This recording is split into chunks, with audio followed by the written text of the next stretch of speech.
ناظرین اکرام السلام علیکم، اشرف آسمی ایڈوکیٹ آپ کی خدمت میں حاضر۔ یہ بہت ساری جو ہیں وہ پٹیشنز ہیں جو سپریم کورٹ آف پاکستان نے سنی ہیں، اور اس میں جو ہے بے تحاشا جو تھی سی پی ایل اے نمبر 377 کے ٹو 386 کے 424 کے ٹو 432 کے 55 کے to 2025 these petitions are part by time and condonation application are already on record.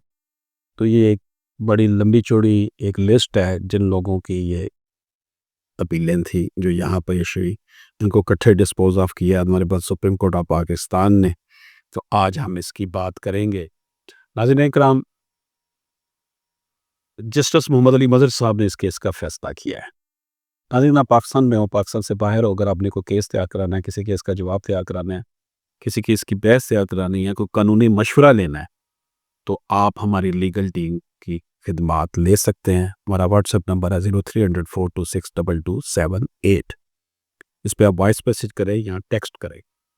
تمام مذکورہ سول درخواستیں سوائے سول پٹیشن نمبر 182 کے 2025 کے اس حکم کے خلاف دائر کی گئی جو سندھ ہائی کورٹ سکھر بیچ نے 12/11/2024 کو آئینی درخواست نمبر D1580/2024 میں صادر کیا تھا۔ یہی فیصلہ بعد میں دیگر منسلکہ آئینی درخواستوں میں بھی نافذ کیا گیا۔ تو جناب، ڈیلے کی معافی اس میں تھی۔ درخواست داروں کی بعض درخواستیں وقت کی حد ختم ہونے کے بعد دائر ہوئی، چونکہ دیگر منسلکہ درخواستیں مقررہ وقت کے اندر داخل ہوئیں اور وجہ تاخیر کے طلب جواز پیش کیا گیا، اس لیے عدالت نے تاخیر معاف کر دی۔ مقدمے کے کیس کے حقائق ہے۔ مدعا علیان جواب دہندگان نے Sindh high court Sukkur bench میں علیحدہ آئینی درخواستیں آرٹیکل 199 آئین پاکستان 1973 کے تحت دائر کی۔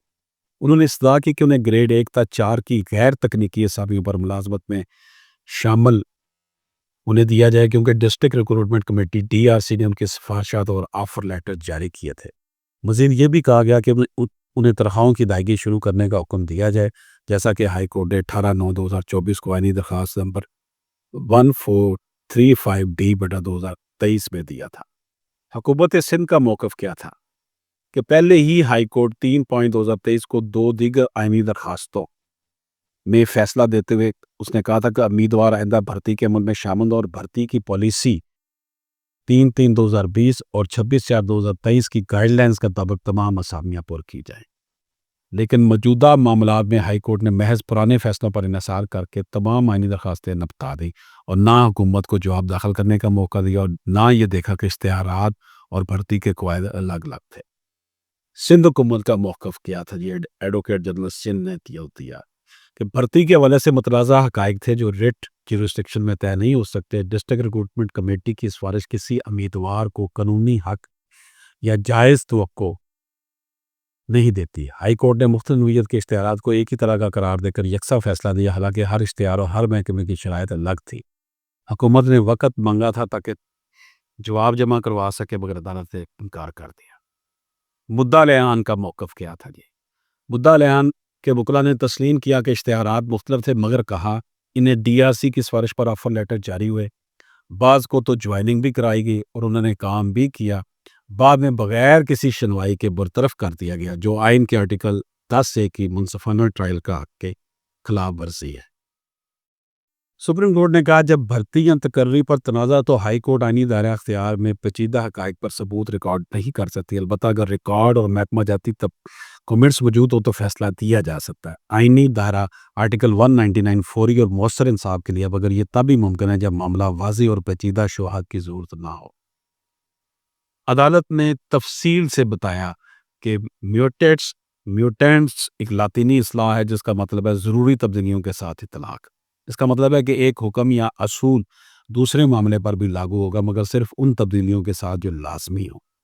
اس کے برعکس سیٹرس پیریبس کا مطلب ہے باقی تمام چیزیں جو کی تو رہیں۔ سیٹرس پیریبس دیگر حالات بدستور قائم رہتے ہوئے، other things remaining the same، یہ ٹرم ہے۔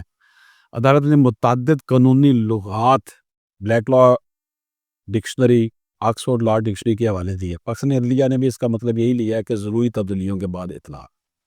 سپریم کورٹ نے کیا نتیجہ کرا؟ سپریم کورٹ نے کہا کہ ہائی کورٹ نے محض پرانے فیصلے سی پی نمبر D1435/2023 کو کاپی کر کے تمام درخواستیں نپٹا دے گی۔ ہائی کورٹ نے نہ فری کین کو سننے کا موقع دیا اور نہ ہی پرکھا کے تمام اشتہارات و بھرتیاں یکساں تھیں۔ چونکہ ہر کیس کے اپنے حالات ہوتے اس لیے پرانے فیصلے کو میوٹینٹس لاگو کرنے سے پہلے یہ دیکھنا ضروری تھا کہ دونوں کے حقائق اور قانونی پہلو ایک جیسے یا نہیں۔ فیصلہ دراصل فیکچوئل بنیاد پر تھا، اس میں کوئی اصول قانون طے نہیں کیا گیا جسے دوسروں پر لازمی طور پر لاگو کیا جائے۔ مدعا لیان کے وکلاء نے بھی عدالت عظمیٰ کے سامنے کہا کہ اگر مقدمات ہائی کورٹ کو واپس بھیج دیے جائیں تو انہیں کوئی اعتراض نہ ہوگا۔ تمام سول درخواستوں کو اپیلوں میں تبدیل کر کے سپریم کورٹ نے منظور کیا۔ سندھ ہائی کورٹ کے جو 12/11/2024 کا فیصلہ تھا اور دیگر منسلکہ فیصلے کالعدم قرار دیے گئے۔ تمام آئینی درخواستیں دوبارہ سندھ ہائی کورٹ کو بھیج دی گئی تاکہ وہ 2 ماہ کے اندر گرمیوں کی تعطیلات کے علاوہ میرٹ پر فیصلہ کریں۔ فری کین کو مکمل سماعت اور دستاویزات جمع کرانے کا موقع دیا جائے گا، جس میں شامل ہو اشتہار کی کاپیاں، offer appointment letter, joining reports, DRC کی سفارشات اور میٹنگ کے منٹس۔ ہائی کورٹ از سر نو ہر آئینی درخواست کو خود مختار طریقے پر فیصلہ کرے گی اور پچھلے فیصلے CP نمبر D1435/2023 سے متاثر نہیں ہوگی۔ مدعا لیان کا یہ دعویٰ کہ انہیں DRC کی سفارش پر تمام قانونی تقاضے پورے کرنے کے بعد گریڈ 1 تا 4 میں تعینات کیا گیا تھا، ہائی کورٹ اپنے فیصلے میں علیحدہ غور کرے۔ اس کے ساتھ ایک جو اور پٹیشن تھی، سول پٹیشن نمبر 182K/2025، یہ درخواست 68 دن تاخیر سے دائر کی گئی۔ اس میں حکومت سندھ نے CP نمبر 1435/2023 کو چیلنج کیا تھا۔ ایڈوکیٹ جنرل نے عدالت کو بتایا کہ دراصل حکومت کو اس فیصلے پر کوئی اعتراض نہیں، کیونکہ یہ محکمہ خصوصی ترین و معذور افراد سکھر کی بھرتیوں سے متعلق تھا، لہٰذا یہ پٹیشن ناٹ پریس قرار دے کر خارج کی جاتی ہے۔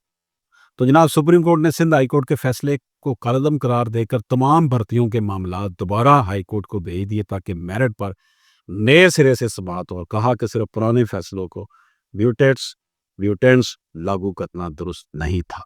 اللہ